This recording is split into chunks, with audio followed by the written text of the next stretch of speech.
Good afternoon. Welcome to today's Fire Engineering Humpday Hangout for November 22nd, 2017. I'm P.J. Norwood, and I'm standing in my own feet today without Frank Ricci, my regular co-host. He had something about a powder puff game or something. I'm not sure if it was for his son or actually he's participating this year. So Frank I'm running solo today, but I have a great host of, I was going to say characters, but I got a great host of chiefs joining me here. We're going to be talking about some tactical and political leadership.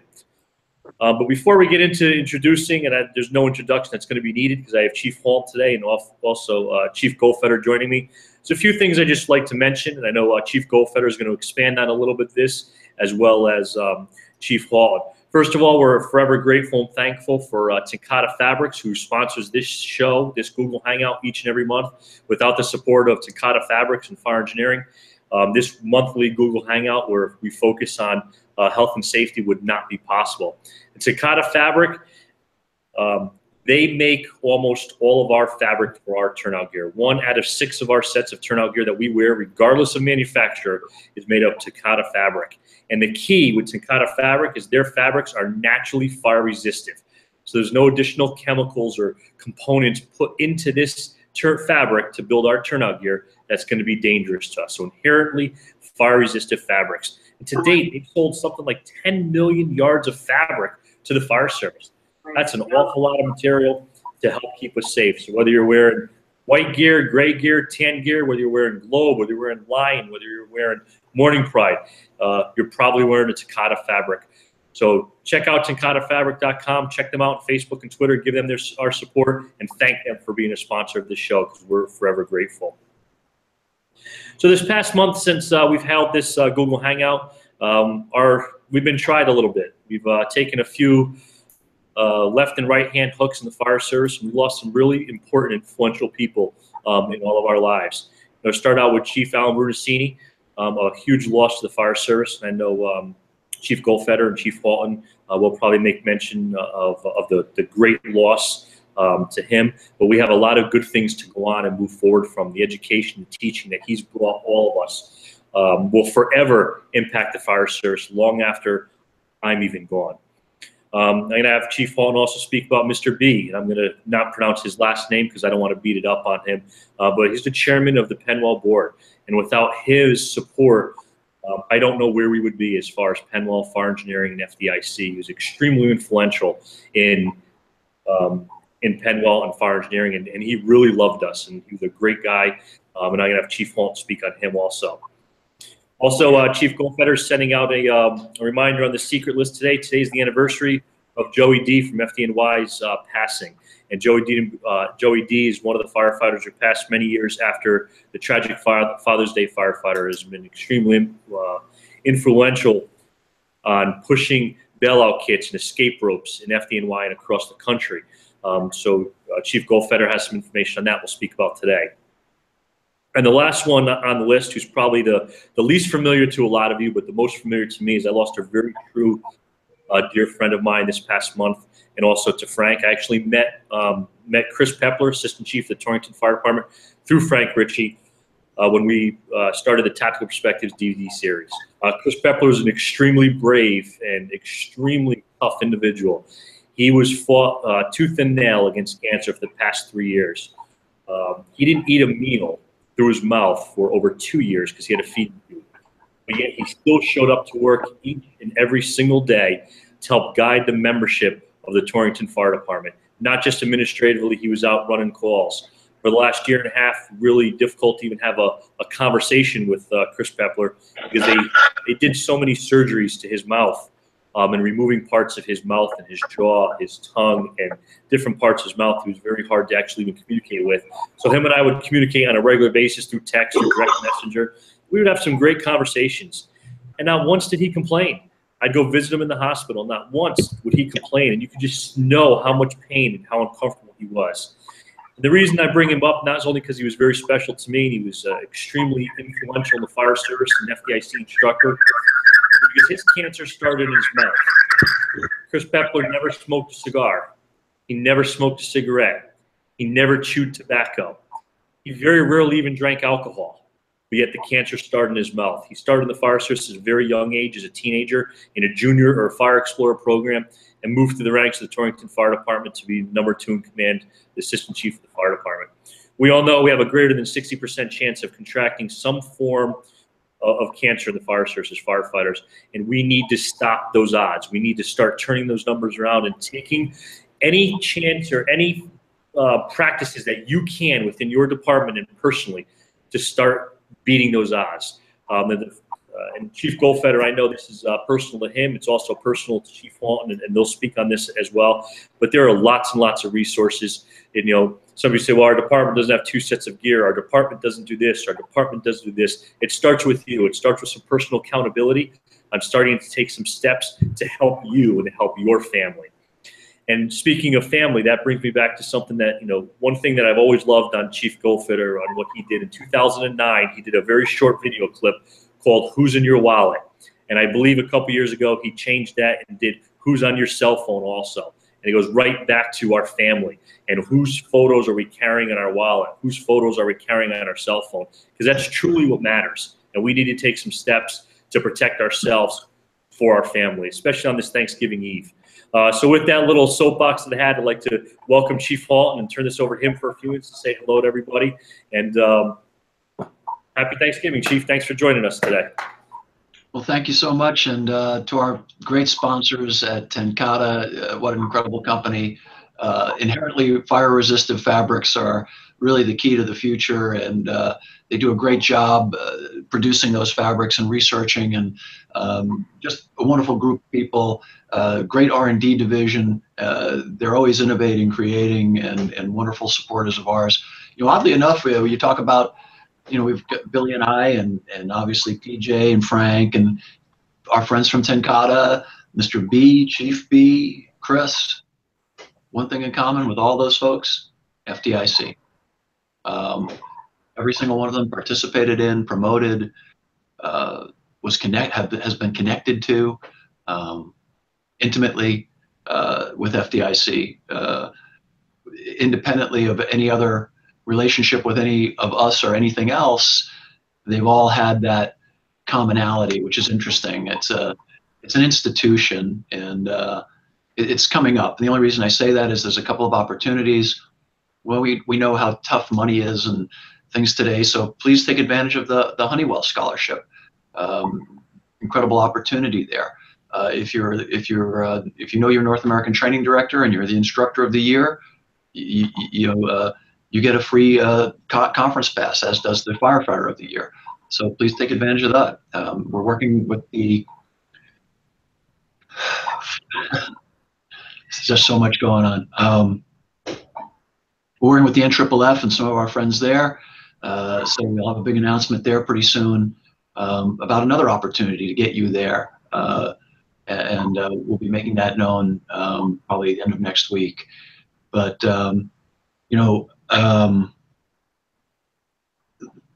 it's Movember. Oddly enough, it's Movember, Men's Health Awareness Month. And we're talking about 3 of our friends who passed away. Obviously, 2 of them are my age group, but Chris was only 42 years old, PJ, 44 years old?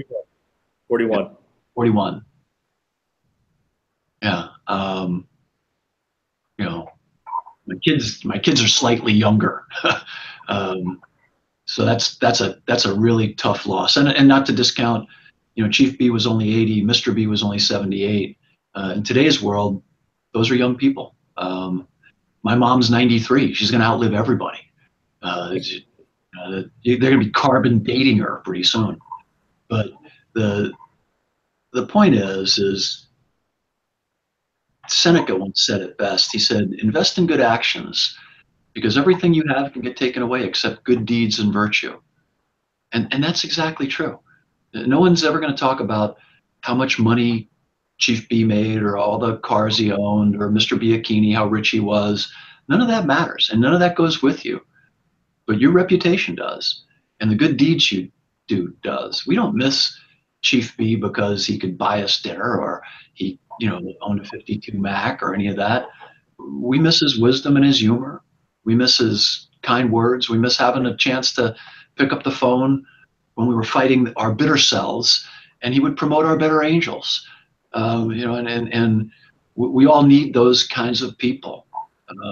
It used to be, and trust me, if your last name or first name starts with a B and you're a friend of mine, it's not a good sign. It used to be Tommy Brennan. It used to be Brennan, Bruno, Bobby. That was our little clique. And, you know, then it was Mr. B and Chief B and me. And so I'm like the last B standing.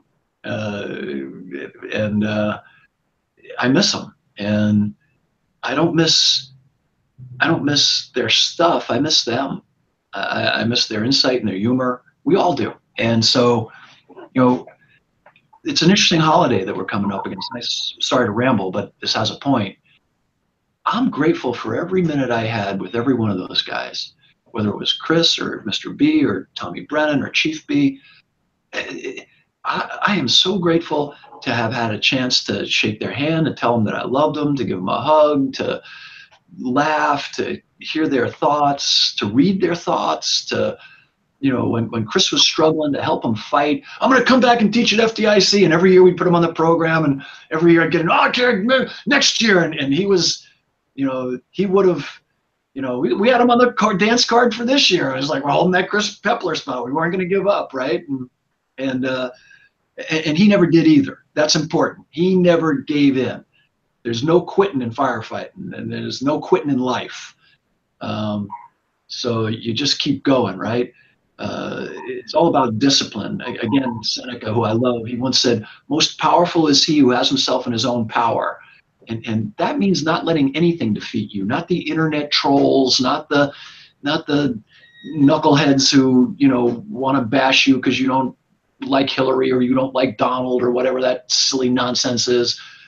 But don't let that get in the way of your good deeds and virtue, because that's what you're going to be remembered for. You're not going to be remembered for you were the guy that got it right on, you know, Smooth versus Fog. You're going to be known as the guy. You're going to be remembered, but you're the guy who had a kind word for people, or you're the guy who, or gal who helped lift people up. Not that no one remembers the people who put people down. There's no statues to the brutes and the naysayers. Well, there are, but they're all in socialist and communist countries, you know. And they are. I mean, Engels and Marx. You know, if you want to be a totalitarian, they'll put up statues for you, and then as soon as we liberate you, we'll tear them down. So, you know, that's it. All right. I haven't said a word about physics yet, Billy. So, but so it just real quickly, December will be dedicated to Chief B, and we'll do a quick tribute to him at FDIC. He would not want us to drag it out, so we'll do a short tribute to him at FDIC. Billy will be our honored Lifetime Achievement Award winner, and so Unplugged, John, Bobby, and Friends, our first guest is going to be Chief Goldfeder. So we're going to ask him to join us on Wednesday afternoon at 5:30 in the big room, and sit down with us as we take the next, you know, after we lost Tommy, we kept going, and Chief B would want us to keep going, so we're going to keep going. We're going to keep doing, you know, that little get together where we just go unplugged. So hope you can join us there, and just be grateful. I mean, this is Thanksgiving, so be grateful that those great people were in your life. Be thankful for that. Be joyful for that. And I'll be delivering Mr. B's eulogy on Saturday, and I'm grateful for having known him. I'll miss him, but I wouldn't change a minute. Chief Goldfeder? Because of the B discussion, I'm now known as William. That's right. You're another B. Oh no. Yeah, a lot of loss. You know, I think as we get older, it happens more often. It's a natural process, but it's been a tough year. And certainly Mr. B, for his philosophical and fiscal support of fire engineering at FDIC, we wouldn't be where we are today. For Chief Bruno, I think probably the top things are we have a more organized fire ground in most cases in the United States because of him, and that you don't have to be a jerk to be a good boss. That's really what I take away from that. And you met him once, you knew him for life. So yeah, absolutely reiterating your thoughts, some significant losses that we need to learn from, whether it be the benevolence of Mr. B or the benevolent giving to the fire service of Chief B. So. And the courage of Chris. Oh, that, you know, I guess we can start the discussion on that. You know, I had a little experience in Ohio. The Columbus Daily Dispatch did a 1 full week, 5 days expose on firefighter cancer. And it was pretty bold of a newspaper to take it on in the way they did.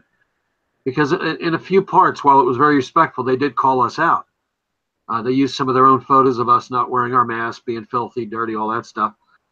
And they get it. And the Ohio Professional Firefighters, Ohio Fire Chiefs, and many other groups supported what they were doing to really get the message out. We've worked very, very hard out here to get presumption. And we finally were able to move forward with some protection. But anyway, so I got on social media and I was sharing the event, which was on Facebook Live, and you know anybody can download it and watch it and all that. And it was an open forum hosted by the media to support us on the firefighter cancer issue. And so when I sent it out on social media, I used a few pictures of firefighters covered in soot to drive home the point that, you know, 30 years ago we did that because we didn't know any different and it didn't matter to us. Today we know what that can do to us. And I heard back from a few that were really pissed off that I used pictures of firefighters covered with soot. And one of them was the photographer who was pissed off that I used his picture. So I apologize, but I always kind of wonder, some of the photographers are on a public scene photographing public activity using public funds and sell the photos. But maybe that's another discussion for another day. But my point was that here's why we're having these discussions. And a few still thought it was about embarrassing the brothers or sisters who were covered with soot. You gotta take your heads out of your ass. This is such a big deal, whether it's our own Bobby, who's had his battle for how long now? Since 95. You've been fighting cancer since 95, more than some of the kids who don't get it are alive. We just lost our friend in Connecticut. I mean, give me a day and time to anyone who argues with this, and I'll take you to meet a firefighter who's rotting away from cancer. So I'm not going to make this all about cancer, but shut up about worrying about how we look and focus on this is a real issue. It's not like a beam coming across your head that you're going to get injured right now. It's 5 or 10 years from now when you go take a piss and you're pissing blood, and now you're like, oh, I wish I did or I wish I didn't. So just a little refocus on what's important. End of that rant. Well, and to Billy's point, we get dirty when we fight fires. You know, we wash our hands. My editorial this month was called Common Sense. And the crux of it was a young dad was in the airport. His little boy was running out without washing his hands. Dad brought him back in, said, hey, wash your hands. There's germs. Give him the whole story. It's not polite to touch anybody else. You know, you wouldn't want to give your friends anything. So it's the same thing. When you use the bathroom, your hands get dirty. You wash them so that you don't get sick. I mean, that's just common sense. It's the same thing. We know when you fight fire, you're going to get dirty. All we're saying is clean up. You know, get a towel, get a bowl of water, get a wipe, clean up. The carcinogens we're dealing with are worse than many of the hazmat incidents we respond to, but yet set the tones off and say hazmat incident, and people are fighting to not get on the rig or not go near that crap or not do this. So look, we're all going to get dirty. You've gotten dirty. I got dirty. We still get dirty. Just get this shit off you and don't parade around on the internet like you're proud that you're covered with all this shit. Because, you know, that picture may be used at your eulogy. Yeah, and I'm not. I think it's because I get the same kind of letters. People say, "How could you have this photo on the magazine? The guy had soot on him. He was fighting a fire." You know, just picture in your mind him walking to the bathroom, if that makes you feel better. Because people today do everything based on emotion. Emotion's the new intellectual quotient. People actually used to like think out their arguments and have like a basis for their positions. Now it's just how they feel about something, which is quite frankly irrelevant to whether or not it's important or useful or even correct. So you know, the point being that firefighting, we have to acknowledge, is a quote, to use Mike Rowe's terms, a dirty job. And so the point is that getting out of those contaminated garments and getting washed up should be the first order of business as soon as possible. The other thing to think about, and we've spoken about this on the prior, and we've written about it, is that a downrange mentality, if you think of the fire ground as a kill zone, right? Like, and you're putting your battle rattle on, your firefighting gear, your PPE, there's an area around that building that's deadly. That's literally deadly to be in without respiratory protection, without having your gear on correctly. Now, how far it is going to vary and differ due to barometric pressure and all kinds of things Billy doesn't want me to talk about. But know that there's a certain amount of radius. You're such a jackass. There is a radius around that building where all kinds of products of combustion, and I think I have the, hang on a second, just so folks know, 1990, In the Mouth of the Dragon, Deborah Wallace. This book was written in 1990, right? So people talk about the modern fire environment. I can bring you articles from the 1940s about plastics and fires from fire engineering, and we'll soon have the entire fire engineering catalog online for you to search digitally from 1877 to today. So you'll be able to pull articles from 1945, 1946, 48, talking about then the modern fire environment. Well, I venture to guess that a lot of the folks listening today weren't even born in 47 and 48. And the fire environment then was changing. By the early mid-50s, it was what it is today by and large. There were pockets of places where you'd still have some legacy stuff. But when Billy and I were kids and growing up in the 50s and early 60s, the fire environment was pretty much what it is today. So if you're talking about people who are telling, well, when I used to fight legacy fires, no, unless you're in your 80s, you didn't fight any legacy fires. So we know that, right? And we're coming to grips with it. We're coming to grips with heat release rates, and we're coming to grips with all kinds of things that we're, you know, starting to manage better. And that's all it is. And you know, we fully understand that, you know, that we're always learning new things. And that doesn't mean that people who came before us were bad people or anything else. It just means they didn't know. But once you do know, you have to take steps to mitigate that awareness. Let me, if I can, jump just real quick to do sort of a personal announcement. But as PJ mentioned, today is the anniversary of the death of Joey DiBernardo, who was seriously injured in January of 2005, January 23rd, I believe. And that also caused the death of John Bloom, Lieutenant Kurt Mayron, on the what became known as the Black Sunday fire. Joey D made a conscientious decision when him and Jeff Kuhl were trapped, that he lowered Jeff Kuhl down in his personal rope that Joey had, because Jeff had kids and Joey was single. Jeff survived, of course, with some of the other firefighters who did as well. But then Joey died several years later in the line of duty based upon his injuries caused at that fire. So Chief D, his dad, a retired Deputy Assistant Chief of FDNY, has started a foundation. Many of you have heard of the Joey D Foundation. They do an amazing firefighter seminar every fall focused on firefighter survival. And Chief D is asking everyone to start noting on your calendars that today, November 22nd, become Check Your Rope Day, where once a year at least you focus on checking your rope. So that's all I want to mention on that. Our hats off to Chief D. Kevin Yost from New York City, and many others who were focused on keeping Joey's life alive and his memory alive through the life-saving rope initiatives. But that was what we put out on the secret list today, BJ.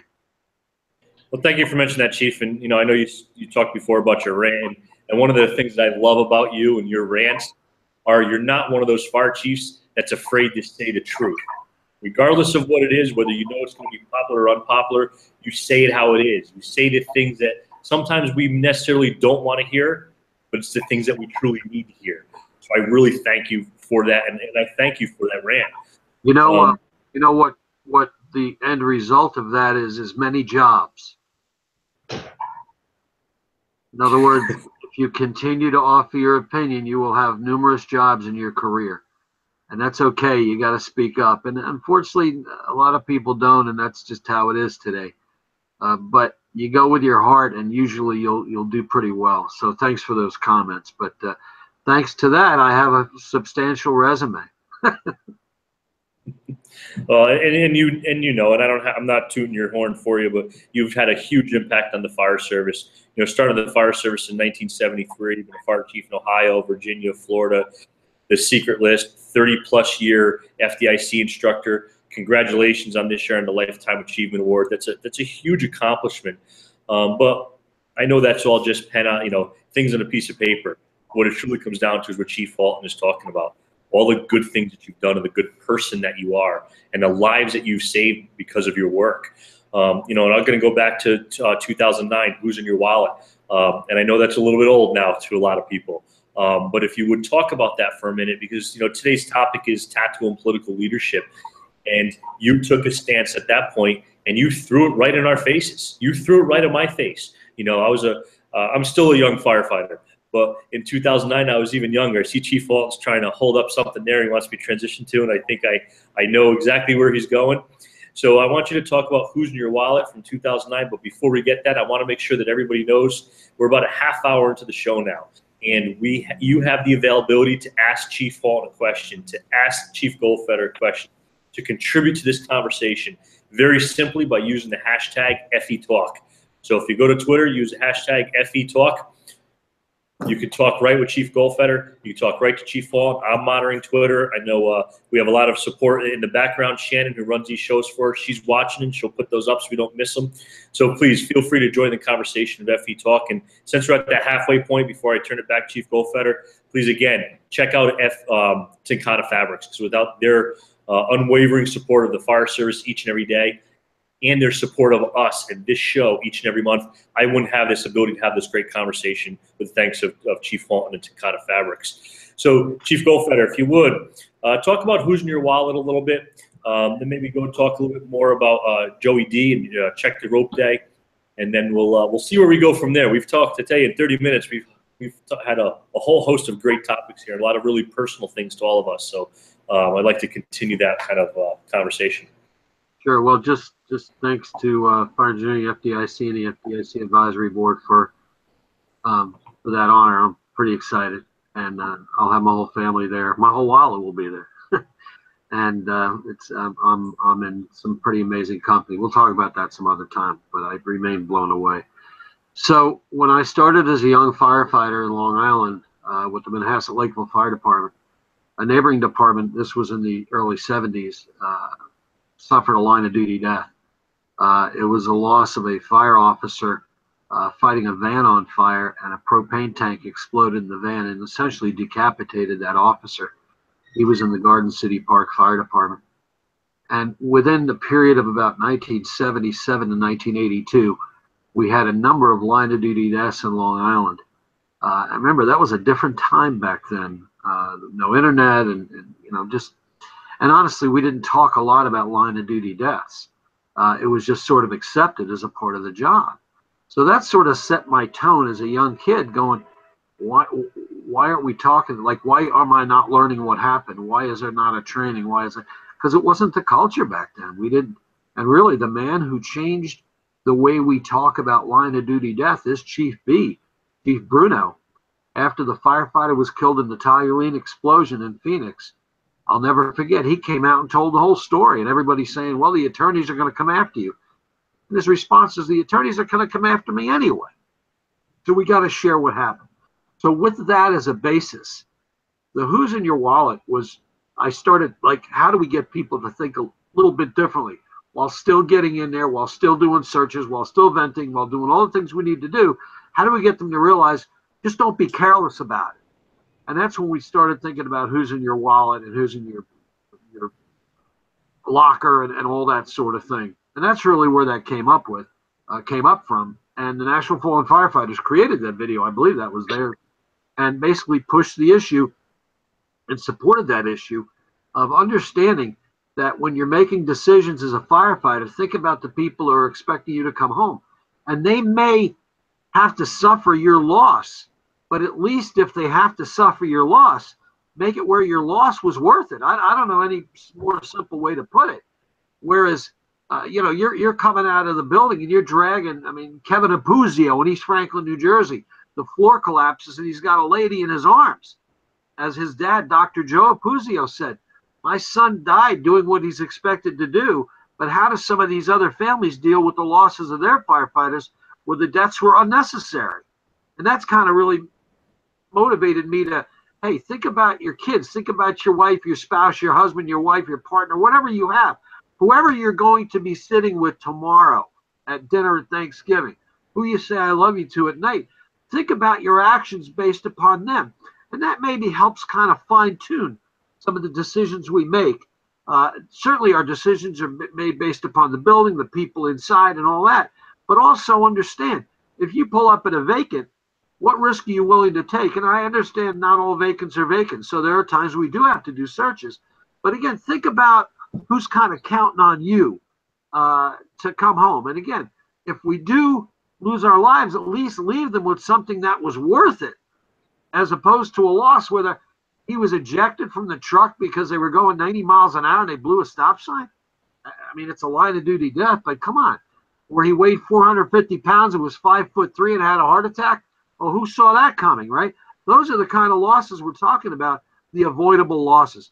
So by getting firefighters to focus on their families, we hope that maybe that had an impact, and certainly at least you had you're impacted by that, by your comments. And then officers, think about the firefighters whose family you're responsible for.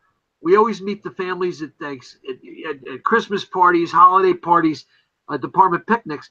And, while your family, hi, Lieutenant, hi, Captain, hi, Chief, nice to meet you, the family is subconsciously saying, this is the girl, the guy, whoever is responsible for my dad, my mom, my husband, my grandpa, whatever. So kind of take care of them a little bit. So who's in your wallet also applies to officers, thinking about who's in the wallets of the firefighters they lead. So there you go. And I would encourage everybody listening today who may not be familiar with that video, just go over to YouTube or just go to whatever you use for an internet search and just put in who's in your wallet 2009 and the video will come up. And even though it's from 2009, it's still just as appropriate today as it is then. And Chief, I can't lie to you, that video impacted me.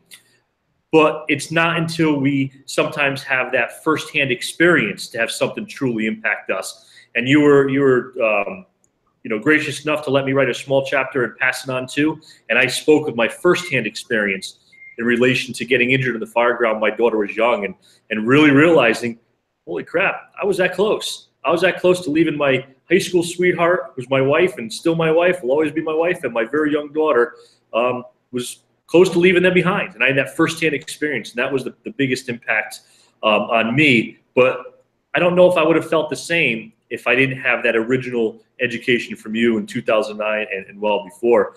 And Chief Hall, and one thing that I always love about you is family first. Family and friends first, and the love of the people around you. Fire service aside, you're about your family. And I mentioned this one word, I'm going to mention a second, your boys. Your face lights up. I don't care if you mention it, if somebody else mentioned it. When you just mention your boys, your face glows. So talk about that a little bit. Talk about that family impact. You've had some significant losses. You've been battling yourself for many, many years, as we all know. And you've been there. You've done that. You're a firefighter back in the day, before we knew as much as we know about cancer and injuries. And Paul Combs does a great job. I think it was about 6 or 7 years ago. He has an illustration of a firefighter all wrapped in bubble wrap. And he says, you know, we're going to get injured. We're going to get hurt. We're unfortunately going to lose firefighters to line of duty death because we can't wrap ourselves in bubble wrap. But armed with the knowledge and the information that we have today, very similar to what Chief Walt was saying, we have to take every step to reduce those injuries, to reduce those line of duty deaths, those preventable line of duty deaths. We really have to start taking steps to reduce our odds of cancer. Chief Walt? No, I think it's an incredibly important discussion to have, and obviously anything we can do to mitigate cancer is critically important. Part of the discussion has to be at all times attribution error, right? Which is one of the biggest problems we have in statistical analysis. In other words, folks will ascribe a cause or a result to something that may or may not have had anything to do with it, right? It's like when we look at Amir's law, when we're talking about technology, how a technology, when we initially introduce it, will overestimate its future possibilities, but then as we get more used to it, we underestimate how it's affecting. You're going for your Advil, stop it. But that's an important law to be aware of, just like Moore's law. I mean, there's some basic laws of physics, cognitive engineering that we need to be aware of. And one of the big moral hazards that we have in the fire service is the attribution error, and also how we gradiate causality to outcome. In other words, when we look at an event, oftentimes because we know the ending, we'll go backwards from the ending, and everything that led up to it we'll assume to be causal. That's not necessarily true anymore in a dynamically complex environment in which we live and operate. We operate forward in the real world where the variables are off the charts. And so oftentimes what we need to do is try to get inside the heads of the men and women who are there in real time and try to understand what their goals were at the time, what their resources were, what their previous experiences were, and allow all the narratives that were there to be heard so that we can participate in restorative justice, which is what the Chief B was doing when he led everybody inside the Toluene event, inside the Brett Tarver event. That's a restorative activity, right? You're trying to restore the organization, you're trying to restore the folks that were involved so that they're made whole again, rather than creating more victims, right? More what we call second victims. So I think it's a really important conversation to have. And I also think that we're making tremendous progress, as we always have. And the one thing I think that we get really sideways with is that change is a terrible word. Change is one of the worst words that was ever invented, because it fails to capture the reality, right? When we say we want someone to change, it means because we don't emote the same way they emote about something, right? Generally speaking. The more appropriate word, when you think about it, especially as it relates to the fire service, is evolution. And if you don't know the basics of firefighting, you can't innovate. You know, if you don't know why we did something initially, you can't take us to the next level. So it's about evolution. It's not about change. Change is usually done by governments at the point of a gun, and it's never good. So, but evolution is a naturally occurring activity that the human species is just really comfortable with. You know, we evolved from a child to a young adult to an older adult to someone like me, a very older adult. So, and that's okay, right? It's really good. Also with firefighting, if you look at your career is really driven by algorithms and process, and later it's really driven by intuition and just behavioral mores and heuristics that you come up with because you know the situation. So I think that what we're talking about here, scenario planning is excellent. In other words, when you take an event, any fire event, tragic fire event, we should absolutely evaluate it for scenario planning, right? But all a model tells you is what's true for that model. It doesn't tell you what's true for the rest of the world. Be very careful with that. A good scientific study today isn't based on 50 or 60 or 100 or 200. It's based on 1 in 2 million iterations. That's what science today is built on, whether you're talking about pharmaceuticals, whether you're talking about production automobiles, whether you're talking about safety systems. And the other thing to be very careful about is that anytime you add a layer of safety, it doesn't necessarily mean that you're adding a layer of safety. You just may be adding a new way for the system to fail. And so be really, really careful going forward. And language matters also. But I guess I just want to throw one point out that I'm kind of sensitive to these days is that I don't know where it comes from, probably all kinds of places, but the coarsening of our culture, just because the Western culture is coarsening doesn't mean that we have to. We've always been a shining example of what I call obligation. And we live in two unique constructs, right? Humanity has, since the time biblical days. If you think back to Samuel in the Bible, he was a great prophet of the Jewish faith, and they had a covenant with God, which is an obligation between God and the people of Israel. Well, the people came to Samuel and said, "We want a king." And Samuel got kind of pissed off because he was a prophet and he felt hurt. He went to God and said, "Hey, they're hurting my feelings because I'm a prophet and they want a king. And why would they want a king?" And God said, "Hey, you feel bad. Check me out. I feel really bad." It's like two Jewish moms arguing about how bad the kids are, right? So to make a long story monotonous, God says, if they want a king, tell them how bad a king will be. He'll take your kids, he'll take your property, he'll take everything. And if they still want to pay the price, give them a king. And they did, and God did.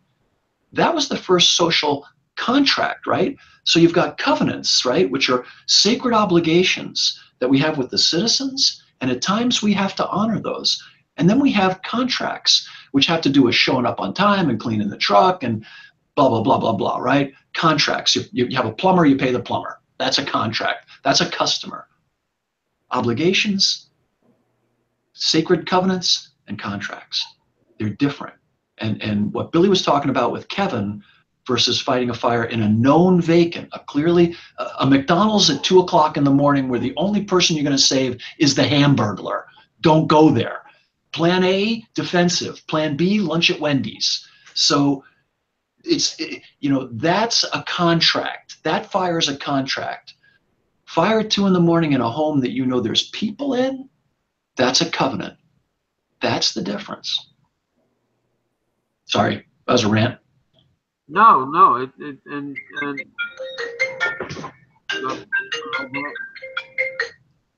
there you go. Okay. No, it makes really good sense, and it's finding the difference between the. I'm talking to you. Was that? Play right back.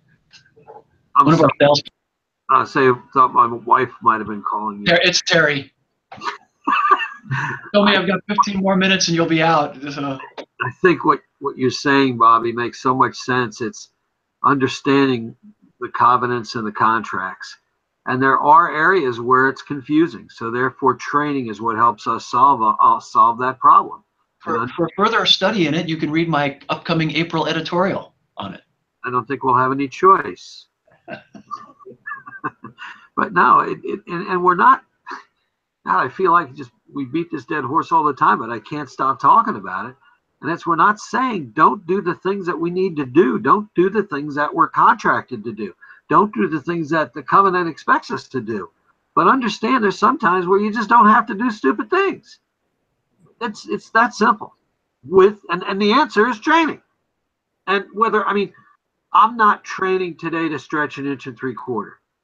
But I'm training how to write shit down, talk on the radio, coordinate my companies, help size up, etc. So as my boss at Hubert says all the time, focus on what your job is. What's your job? And are you the best at that job? And it's such simple words, but it's really powerful because we tend to get involved in each other's business and other people's worries.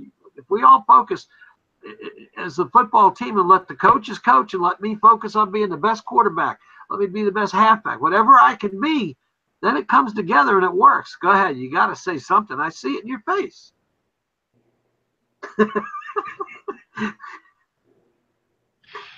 Oh, God. Oh, God. And Billy said it beautifully. And we're the most dynamic, innovative, creative force for good in the world, period. And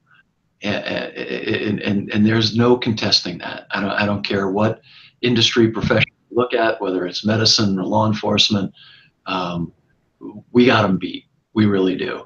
And they're great people too. They absolutely are. They're great folks. And we dabble in all of that, right? I mean, we do code enforcement, we do EMS. We're kind of inside of their systems, which kind of goes to the point about complexity, right?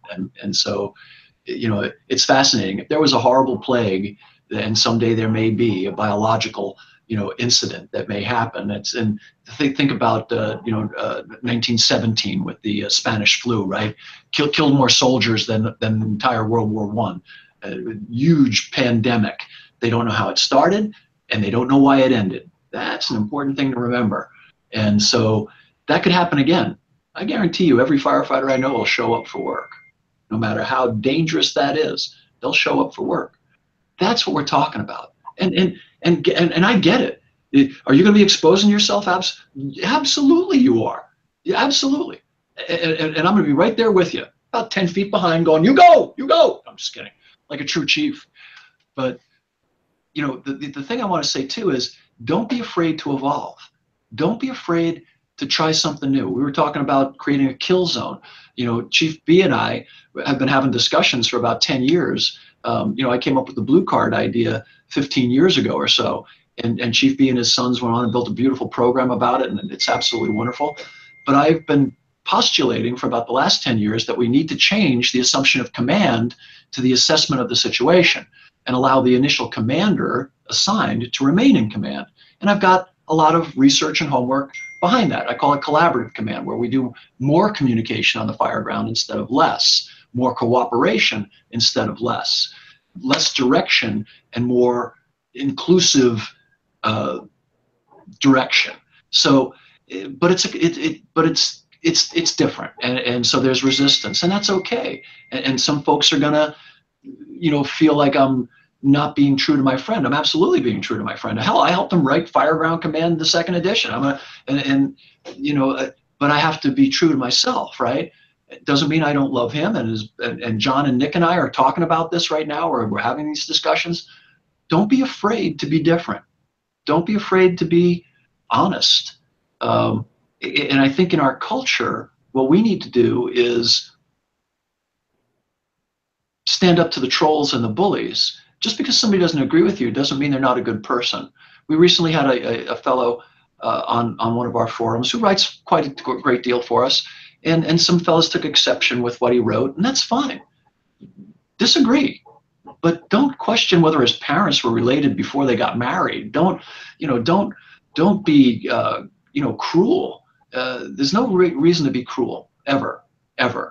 Bobby, let me jump in on something, because I know time is tight. It's something that I think that you'll enjoy talking about along with PJ, and that is jumping back to where we talked about looking at what had happened at incidents and trying to learn from what happened. One of the things we often miss on, and one of the things we really got to focus on, is we're not that fire department.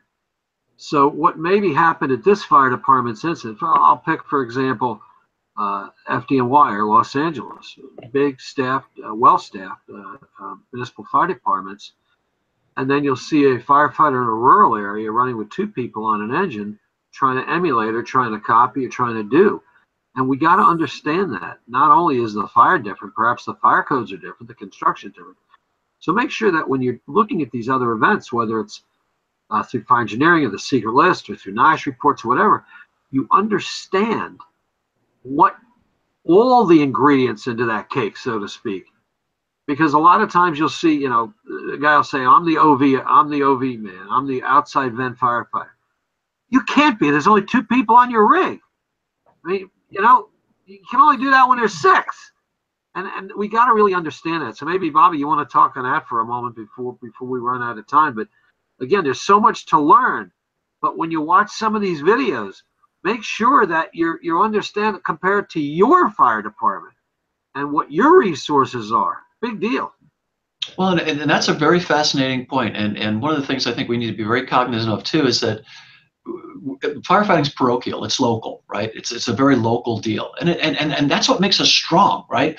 Just because it works in New York City doesn't mean it's going to work in Pocatello, Idaho, or Minot, North Dakota, or or any of these other places which have incredibly dynamic, talented firefighters and fire departments with the same heart. With same heart, right? Same goals and same purpose and same esprit de corps, everything. I mean, indistinguishable.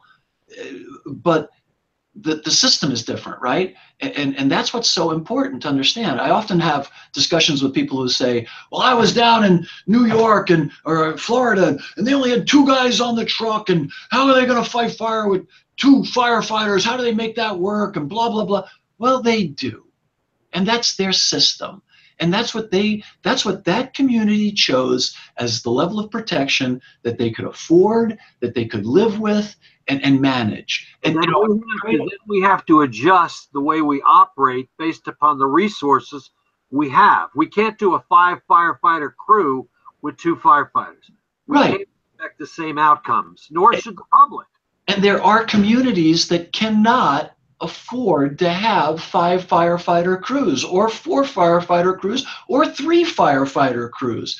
Be grateful that they have 2 firefighters or 1 firefighter, and then encourage people to volunteer, support, assist, enlist, whatever, right? And I think we're going to see a resurgence in volunteerism. I believe that the American culture of caring for our neighbors and taking care of one another is coming back. I think a lot of what we're seeing in our culture today is a resurgence of morality, a moral sense, if you will. And to say that some aspects of our morality, like obligation, are universal, is the first step, and they are, right? And so I think that to Billy's point, don't be so quick to say just because they do something on a video, it's something that you wouldn't do. You're not there. You don't know what their training was, why they did it, what they might know, what they didn't know. And if they were wrong, okay, it didn't work out. But they didn't do that at the time knowing it wasn't going to work out. They thought it was, or they wouldn't do it. Or the other side of that, don't do what they're doing when you don't have the resources and training to do what they're doing. It works both ways. I saw a great cartoon the other day. It had to do with aviation from a friend of mine, Sidney Decker, who another brilliant writer. I highly recommend you look at his books. 10 Questions to Ask, Human Error, Investigation, Analysis, End of Heaven, Just Culture. Anyway, a cadre of fantastic books. His most recent one is called The Safety Jihadist, which I absolutely love. So great book. Anyway, Sidney Decker, The Safety Jihadist. He has a cartoon where there's a gigantic crater in the ground, and it says, "Tell the next crew not to do that." No shit. Yeah, right. Right. One of the things we were also, and I'm watching the clock, and I mean, between Bobby and I, we can cover a lot, I guess. We can always go a few minutes over too. Don't get too worried. One was the volunteer thing, and you as soon as you made your comment, I said to myself, I sure hope so. Many years ago, I made a comment.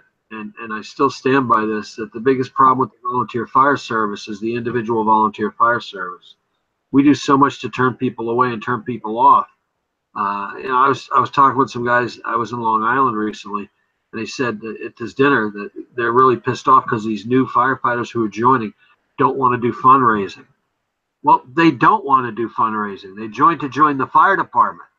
And so we need to look at the model of what we're providing that service with, and to see if it's inviting for people to join. That's called evolving. That's what you were just talking about. Not changing, but evolving, building on the past, but looking at today's youngster, who is a different youngster than when you and I were interested in joining, and how we can get them interested in our fire department.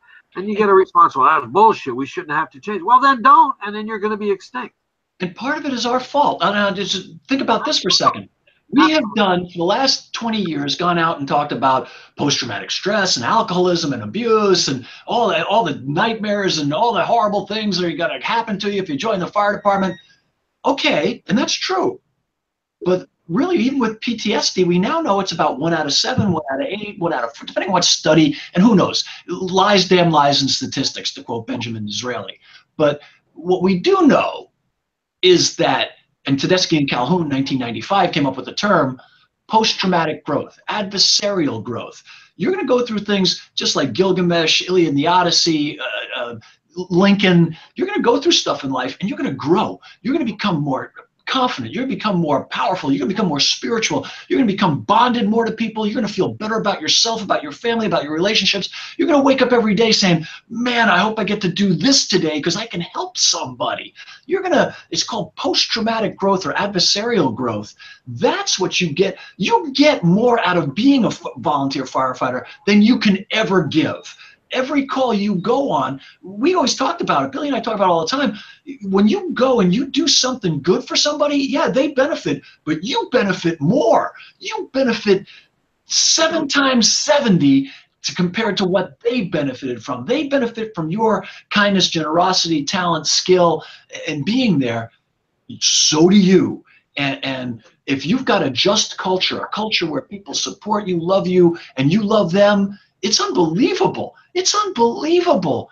Look at what we're doing here. This is this is as close to sex as I've had in 20 years getting to talk to this guy. He's talking to you, Chief, not to me. No, it was you, not me. It's so joyful just to do this. I understand.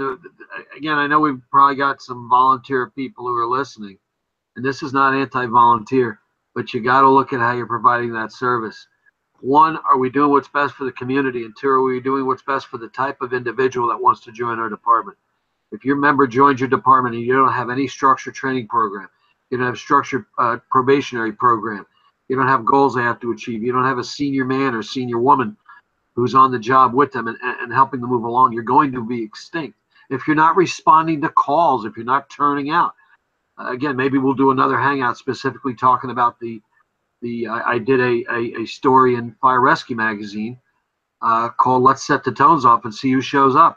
It's more common than not that tones are having to go off again and again. It's a problem. And again, I'm optimistic with your comments, Bobby, but there's got to be this discussion on what we can do to evolve. I'm going to start using the word evolve versus change. That's a great way to do it.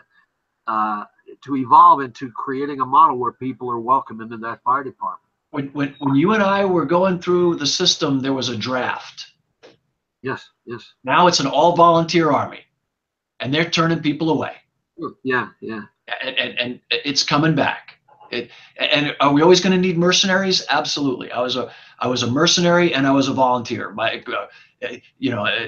And there's nothing wrong with the word mercenary either. In other words, I was a paid firefighter and I was a volunteer firefighter simultaneously.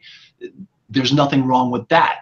The two-hatter deal. I'll argue with Harold and my good friends at the IAFF all day long. There are communities that just flat out can't afford it and never will.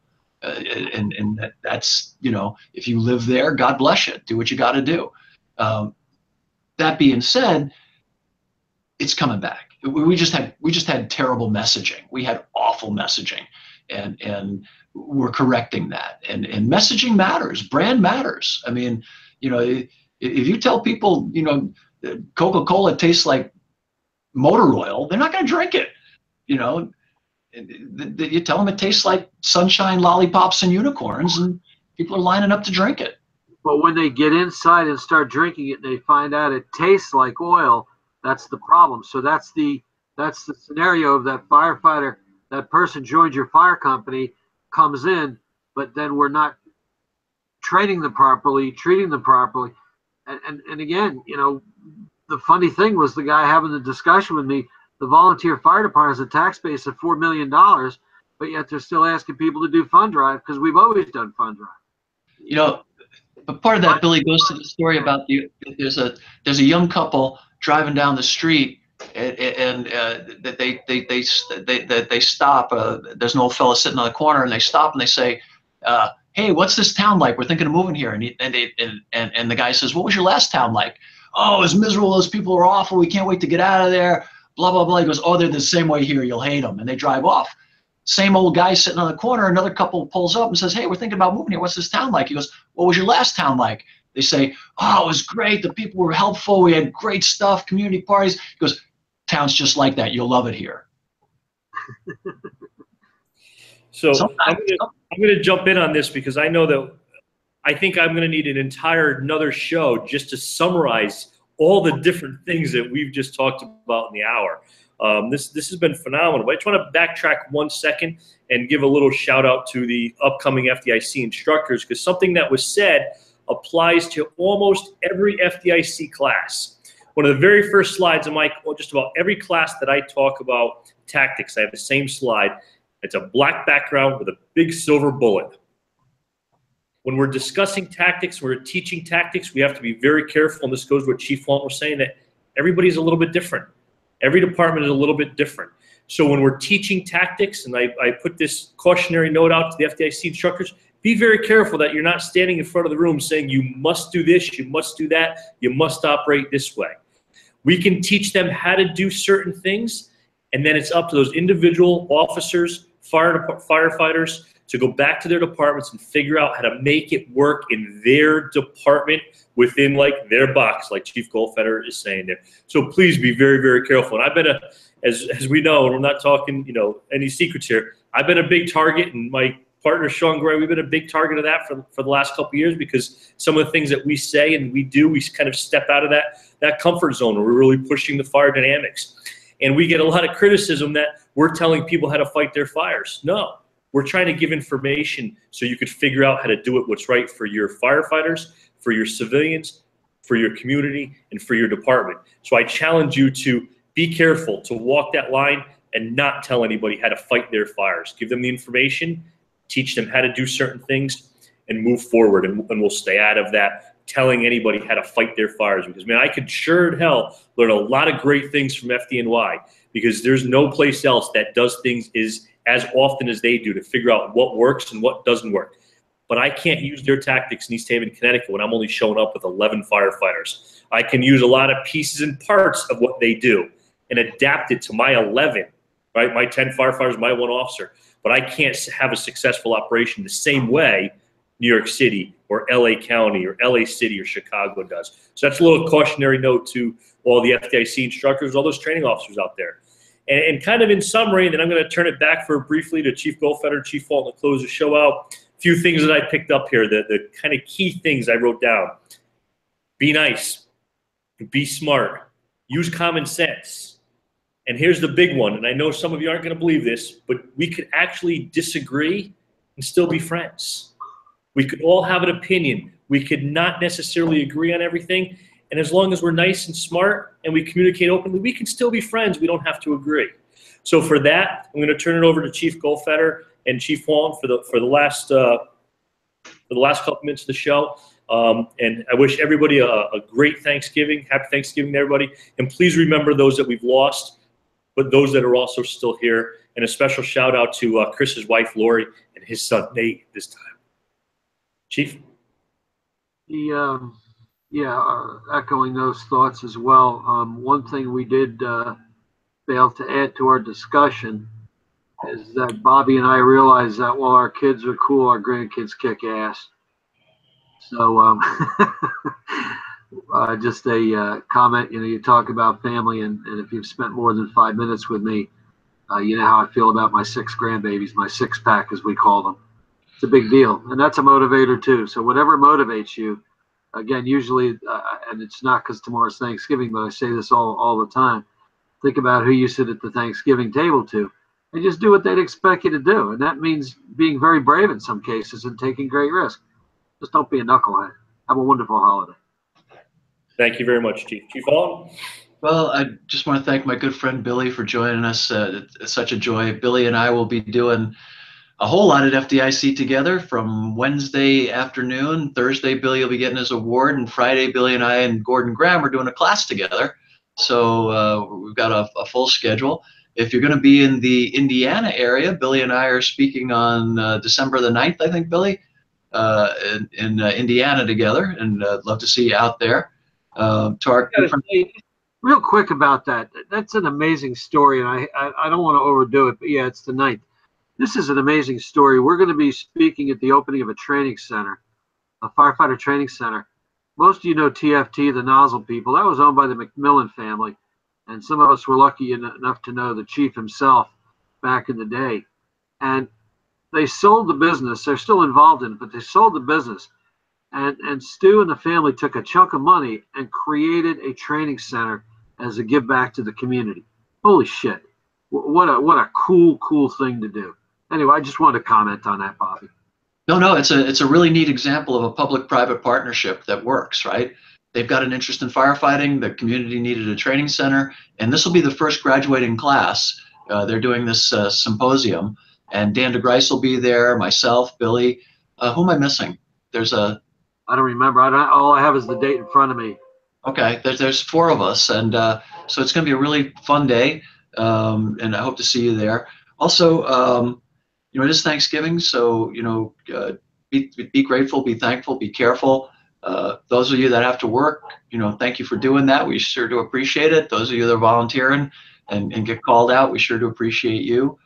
It is Movember, so think about men's health. If you are a man and you haven't had a physical yet this year, please sign up for one. It's critically important. Make sure you get your heart, your cancer issues. Make sure you get it all checked.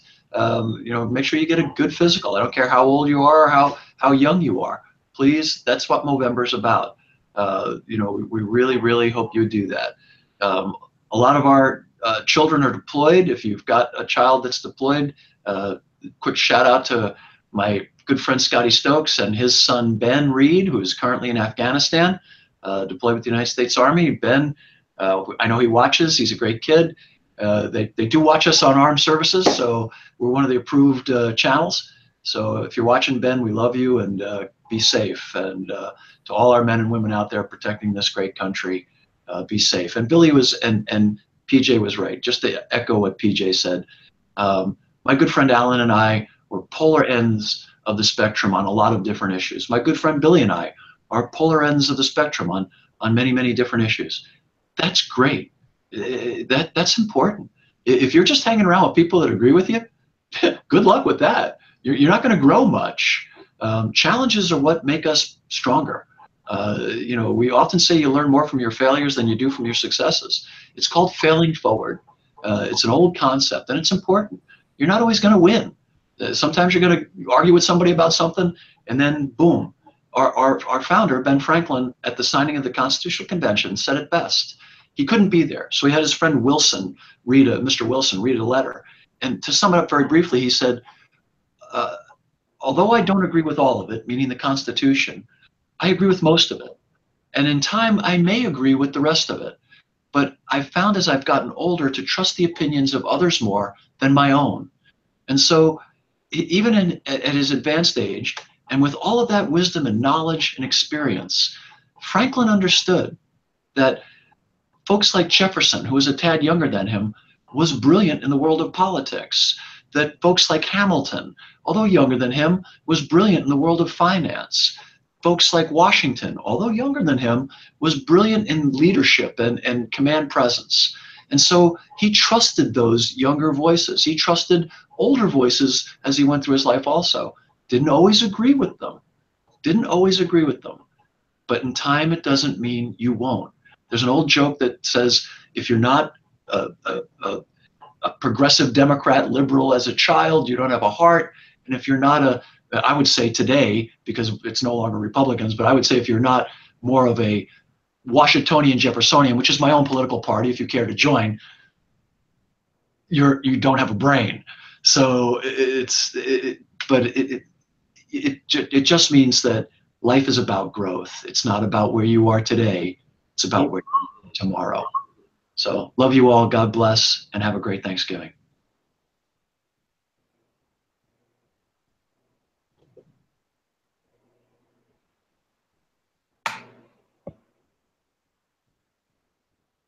We clear?